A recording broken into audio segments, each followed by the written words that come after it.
Hey y'all. Due to it being Domestic Violence Awareness Month, I want to share a story about me and my childhood. And I will unfold this story in ways,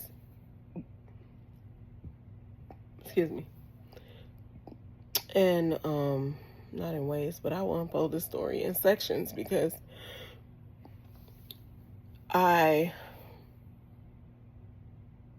have a very in-depth story and it has various variables, and let me just get to it. So when I was around 7 or 8 years old, my brother was around 5 or 6. This is the last memory I have of this situation. However, there were situations before it, but this is the last memory of it happening. So my brother and I were forced to fight. We were forced to fist fight. Me being the oldest child and a female, this was something that I was, I guess, born with, the ability to have hands, to fight, not be afraid, not be timid. My brother on the other end was timid and not so ready to fight. So apparently my parents thought it was my responsibility to make him get in line or show him what needed to be done. I can't speak for what, this is from my point of view, what I think that they were trying to do for him, because he was not a fighter and I was. So they would make us fight, and all the times I would always win. I'm older, I'm stronger, I'm bigger. The sex doesn't matter. Him being male, I'm being female. That doesn't matter. I'm fighting him, he's fighting me. However, I always win. And I remember vividly it being like cheered on. Get him, get him, get her, get her, get him, get him, get her, get her. Whatever. And on this last time, I was done fighting. I was done with it. It was like, why are we doing this? Like, why are you guys making us do this? Like, who's gonna stop it? Like, when is enough, you know?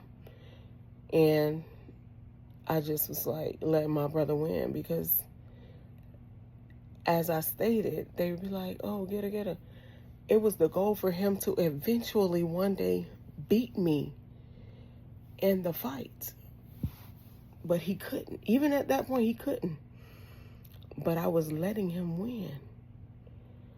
And then I got tired of letting him win, to the point where I took him and I started beating his head in against the wall. They stopped the fight. He and I never fought again. I can't, me and my brother never fought. We never fought again after that. We never fought again after that day. Because we never fought. You know, we would probably have odds, like brother and sister, but I can't even say that we did that. But we never fought after that. Like, no, never fought. And it's just an unfortunate string of events that occurred to me. I can't tell my brother's story. He got to tell his own story. But there are an unfortunate series of events that occurred to me because of that. Because of the fights that we were forced to have. These things manifested violence, domestic violence, into my adulthood. And when I think about, because I had to sit with these things and wonder, like, why am I constantly getting into violence relationships? to the point where I'm losing things in my life that are very important to me. I'm losing people in my life that are very important to me. And being a millennial, born in 1982, not really knowing anything about mental health or getting help for your mental health, because that was just not a thing. It was just not a thing for us. There was not something we did. So having that foundation set on this is the way you behave with the male species. And I grew up fighting the male species. I grew up getting in a fight with boys. But at some point in life, boys turn into men, girls turn into women, and you're not as strong as you were when you were younger, and they are stronger than they were when they were younger. And when I say they, I mean the males. And I would get into fight with boys growing up, and it'd be what it was, you know. It was normal to me because of this foundation. And when the recollection of the manifestation that had occurred in my life, it saddened me. And when I brought it to the light, because I was in a certain situation at this time, and I'm like, this is normal to me. They don't want to hear that as an adult. No one wants to hear that, oh, this is how I was raised to do it, so this is what I'm doing. Don't nobody want to hear that. Don't nobody care. And then my family sat there and denied it, lying and denying it, saying that this isn't true. Even got to the point where my little sister, who was 10 years younger than me, was not even born. Like I said, I was 7 or 8. She wasn't even born. So she don't know what she's talking about either. But she's sitting up and telling me, oh, that ain't true. I'm lying. What's not true?